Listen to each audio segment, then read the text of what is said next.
مجھے کسی نے کہا مولوی صاحب اللہ کے نبی نے، کوئی کہتا ہے اللہ کے نبی نے فاران کی چوٹی پہ کھڑے ہو کر اعلان کیا۔ بھائی میں اگر یہ کہوں دشمن پیچھے آ رہا ہے مانو گے؟ سب نے کہا مانیں گے۔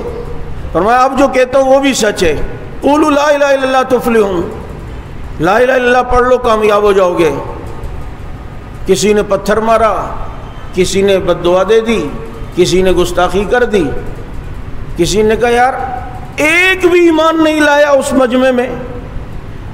میں نے کہا اللہ نے لانے نہیں دیا۔ کہتے کیوں؟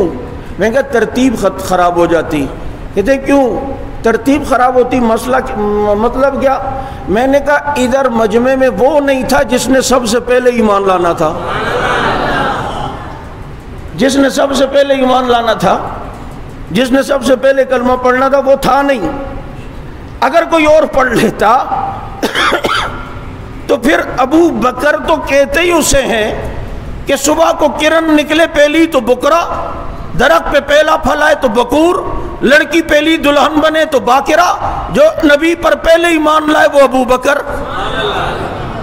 تو وہ ترتیب ساری جو ہے نا وہ پھر آگے پیچھے ہو جاتی، اس لیے اعلان نبوت فرمایا اس مجمع میں ایمان کوئی نہیں لایا، کیونکہ وہ تھا نہیں جس نے پہلے لانا تھا، اور جس نے پہلے لانا تھا اس کو جب کہا تو اس نے معجزہ بھی نہیں مانا، اور کہنے لگے میں نے تو اس وقت بھی نبی مان لیا جب آپ نے نبوت کا دعویٰ ہی نہیں کیا تھا۔